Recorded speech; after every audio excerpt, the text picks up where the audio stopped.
कह रहे हैं कि यदि अजपा जाप 4 वर्ष तक सावधानी से कर लिया जाए तो मुझे इसका जो अनुभव हुआ है परम दयालु नारायण की कृपा से कि उसे 4 वर्ष में भगवत साक्षात्कार हो जाए। नारायण स्वामी को 4 वर्ष में, तो कह रहे हैं नारायण भगवान की कृपा से इस दास को जो अनुभव हुआ अजपा जाप से 4 वर्ष में भगवत साक्षात्कार। पर अजपा जाप एक अलग है जो निरंतर चलता रहता है, चलाना नहीं पड़ता है। इतनी व्याकुलता इन महापुरुष के अंदर थी और इतने असंग थे, एक रस्सी केवल कमर में और टाट की पट्टी की लंगोटी, बस पूरा टाट ऐसे गमछे की तरह नहीं, केवल टाट की लंगोटी, एक रस्सी, बस पूरे जीवन में गर्मी सर्दी बरसात। और व्याकुलता इतनी थी कि प्राण त्यागने के लिए तैयार थे कि मुझे कोई सद्गुरु मिले। जब देखा कि उनके अनुकूल भाव नहीं बैठ रहा है तो हिमालय में पहाड़ी पे चढ़ के गिरने ही वाले थे अपने शरीर को नष्ट करने। कितनी बड़ी मुमुक्षुता।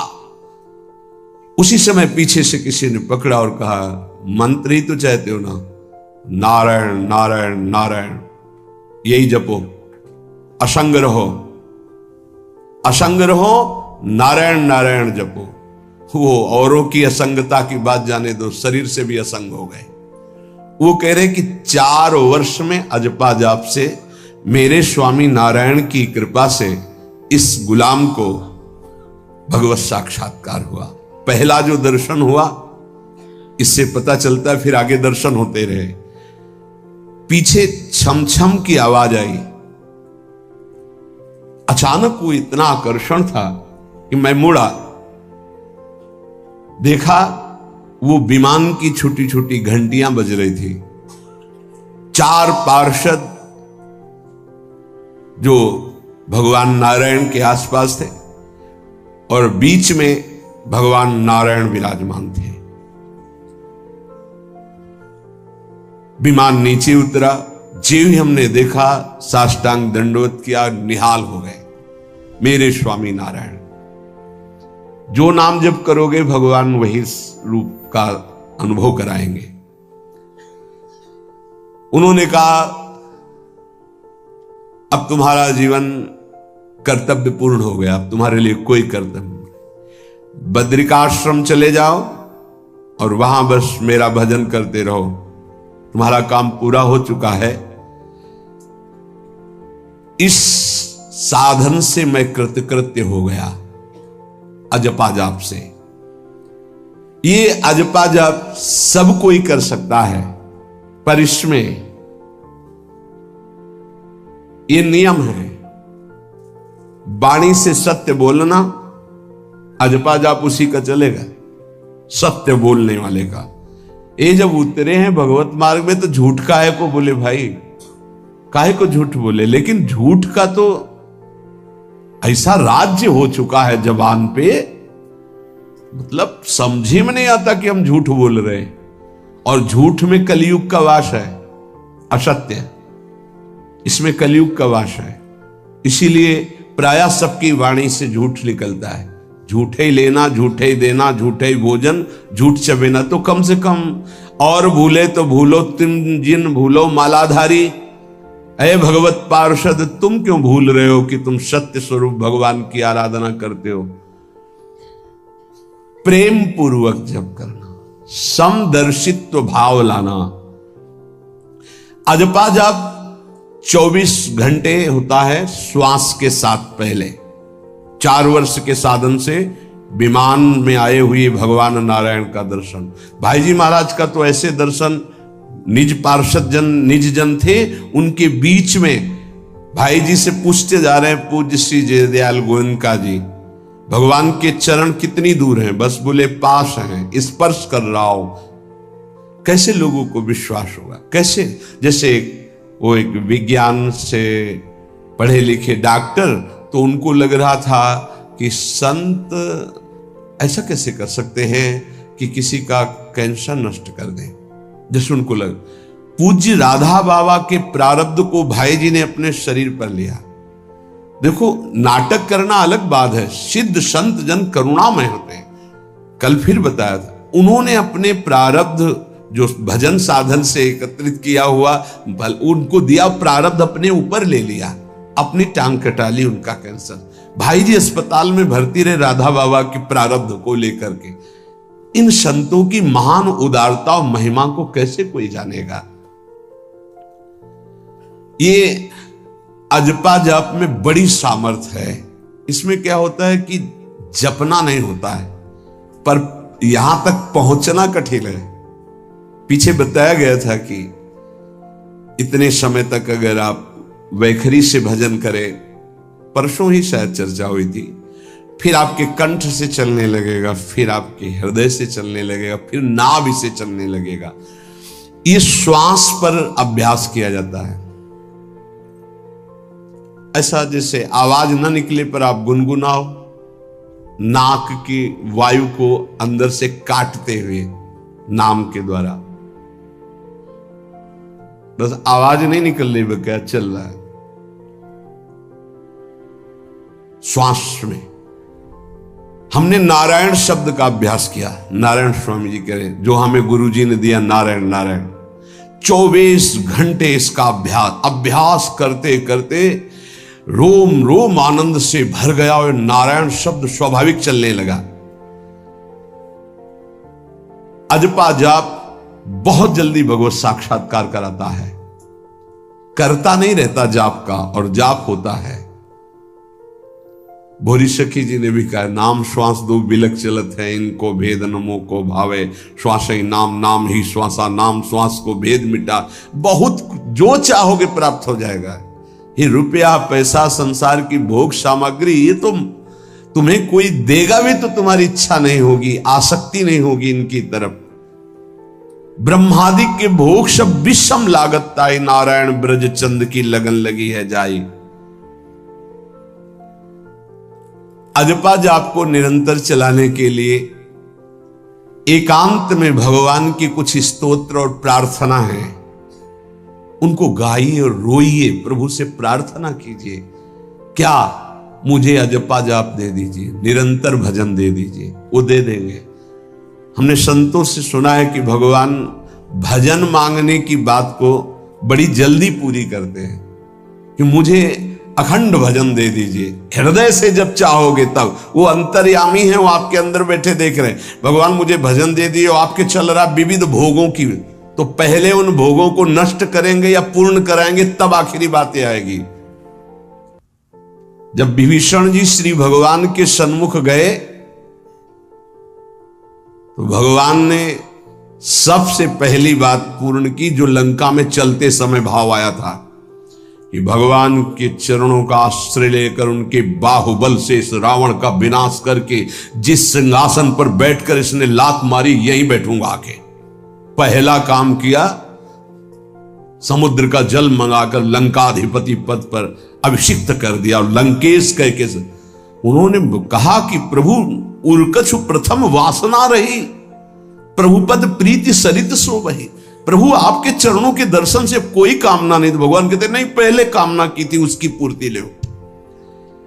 हम भगवान से भजन मांगेंगे, साथ में नाना प्रकार की वासनाएं हैं, तो इसीलिए जब बहुकाल करी सत्संगा, सत्संग सुनते सुनते ये दिमाग में बैठ जाता है कि भोग वासनाएं कामनाएं ये हमें फंसाने वाली हैं, हमें नहीं चाहिए। जब आपके अंदर से उदासीनता आएगी तब भजन की मांग पूरी हो जाएगी। नारायण स्वामी कह रहे हैं, मन को वश में करने पर जो सुख मिलता है वो ब्रह्मा को भी सुख नहीं है।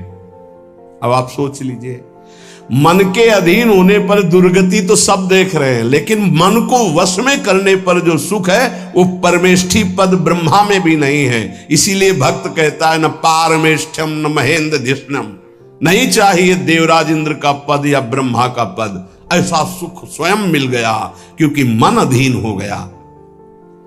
इसलिए इस दास ने स्वामी नारायण की कृपा से इस मन को अधीन किया। नेत्रों से जलधारा बहने लगी और हर समय नारायण की छवि नेत्रों में बस गई। और जिह्वा ने प्रबल रूप धारण कर लिया, नारायण नारायण नारायण नारायण। अभी जिह्वा प्रबल रूप, समोसा चटनी ये वो कैसे नाम मीठा लगे, राधा नाम सुधा रसम, पानी आया मुंह में? नहीं। राधा नाम सुधा रसम, पानी आया मुंह में? नहीं आया। वह भी गरम गरम समोसा चटनी ये या अमुक चीज या अमुक, मुंह में पानी आ जाएगा, क्योंकि हमारी जिह्वा का स्वाद बिगड़ गया। बोले हमारी जिह्वा प्रबल हो गई, किस बात में? रुकी नहीं रही, राधा राधा राधा राधा, जैसे राधा बाबा की। नारायण स्वामी जी कह रहे नारायण नारायण नारायण। हमने इसको कैसे वश में किया? बाजार में जाता, मिठाई की दुकान के सामने खड़े होता, जो सब चीज दिखाता, फिर कहता नारायण नारायण नारायण, कुछ नहीं मिलेगा। चलो फल की दुकान में जाता, जगह जगह इसको हर चीज दिखाया, कुछ नहीं दिया, ये हमको जलाया, वो हम नारायण नारायण के द्वारा इसको शांत किया। माया ने हर चीज मंगवाकर हमारे सामने रखी पर नहीं खाया। ध्यान दीजिए, महापुरुष अपने इसको लिखने के पहले उन्होंने लिखा है कि मैं कोई लेखक नहीं हूं, मैं उन साधकों के लिए जो भगवत साक्षात्कार करना चाहते हैं, उनके लिए रात्रि में अपने प्रिय नारायण का भजन रोक करके कुछ बातें लिख रहा हूं। अगर इनको स्वीकार करोगे तो आपका भी अजपा जाप चलने लगेगा, आप भी भगवत साक्षात्कार कर लेंगे। जब हमने देखा कि बहुत सुंदर सुंदर भोजन बन करके हमारे सामने माया भेजने लगी, नारायण भेजने लगे, ऐसा नहीं कह रहे, देख लो साधक की चतुरता देखो। माया हमारे सामने अच्छा अच्छा भोजन पकवान, पर मैं कभी उन अच्छे भोजन को नहीं पाता, मामूली साधारण उससे निकाल करके भोजन पाता। जितने सिद्ध हुए हैं उनकी रहनी यही है। मिठाई चरफरा स्वादिष्ट जवान पर ना रखने का नियम ले लिया, ये बड़ी बात है। अभी कुछ समय पहले एक महापुरुष पधारे, उन्होंने पहले आजीवन मिठाई छोड़ दी, कोई मीठा, फिर नमक छोड़ दिया, फिर भगवदाकार वृत्ति में शरीर भी छोड़ दिया। क्या महापुरुषों ने पाया है कि हम प्राण और शरीरों को इस सब कुछ समझते। पहले ही बता दिया था 3 दिन पहले कि अमुक समय में शरीर छूटेगा, और हंसते खेलते सबके सामने शरीर समाधिस्थ होकर छोड़ दिया। मिठाई स्वादिष्ट चरफरा चाहते हैं अजपा जाप, लेकिन गुलाब जामुन पा करके, बढ़िया बढ़िया पदार्थ पा करके, भाई इनका प्रभाव है, ये भजन में नहीं लगने देंगे, देख लेना, भजन में नहीं लगने देंगे। और अभी 10 दिन केवल हमें समय दो आप, फिर हम आपको देखेंगे कि आप कितना भरपेट भोजन पाते हैं। किसी भी मिठाई में चीनी नहीं पड़ेगी, और किसी भी दाल या कढ़ी में नमक नहीं पड़ेगा, मिलेगा सब कुछ। खीर भी मिलेगी, गुलाब जामुन भी मिलेगा, पर चीनी नहीं होगी। दाल भी होगी, सब्जी होगी, कढ़ी होगी, पर नमक नहीं होगा, चलेगा।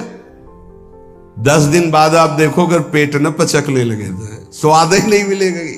ये क्या हो रहा है?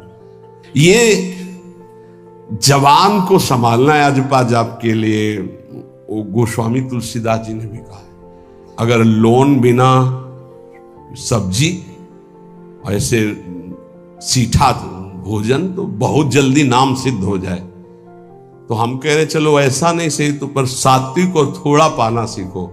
देखो माया की व्यवस्था में कमी नहीं रहेगी, व्यवस्था तो बहुत जोर की होती रहेगी, आप चिंता ना करें। खाते खाते मर जाएंगे, भोजन कम नहीं होगा, ये सृष्टि का क्रम है। आप अपने अगर जिह्वा को आपने विविध प्रकार का स्वाद दिया, तो इस दास ने जो अनुभव किया कि नाम जप नहीं चल पाएगा निरंतर। नारायण स्वामी कह रहे देख लो, नाम चलाना है या रसेंद्री, थोड़ा नमक कम हो, नमक डलवा, अरे यार, कभी कभी तो साधु को ऐसा सौभाग्य मिलता है कि नमक ना हो, कभी ऐसा बिगड़ा, एक चुपचाप दबा के प्रसन्नता से मन की इंद्री को, नहीं, शांत, कैसा भोजन, बहुत प्रसाद, बहुत सुंदर था। कभी ऐसा नहीं, कभी नमक ना हो, कभी का नहीं मांगना चाहिए, कम से कम थोड़ा तो कभी कभी अवसर मिले ऐसा। कभी खीर बनाओ, चीनी ना डालो, देखो ना बिल, कभी ऐसा, फिर देखो खीर कौन मांगता है। एक दोना के बाद मान लो उपदेश हो गया कि, तो एक दोना के बाद खीर नहीं, वो अजपा जाप के लिए खीर मला है अजपा जाप के लिए। ये रसेंद्री का विलास बहुत विचित्र, बहुत विचित्र है। खाते खाते मीठा शुगर हो गया, खाते खाते परेशान, लेकिन फिर भी रसेंद्री नहीं मानती। जो निरंतर भजन करना चाहता है उसे 24 घंटे गुरुजनों के द्वारा बनाई हुई दिनचर्या में ही रहना चाहिए। एक दिनचर्या कोई पकड़ लीजिए, एक आज्ञा पालन कीजिए। अगर 100 आज्ञा ना पालन करने की सामर्थ्य आ जाए तो बताना, एक कोई आज्ञा पालन कर लीजिए, वो 100 आज्ञा पालन, और एक आज्ञा उल्लंघन कर दीजिए, 100 आज्ञाओं से आपको नीचे गिरा देंगे। एक दिनचर्या पालन कर लीजिए, आप अपने मन को आज्ञा पर लगा दीजिए, एक दिनचर्या पालन कर लीजिए। कौन सी दिनचर्या ऐसी कठिन है जो आप पालन नहीं कर सकते? मैंने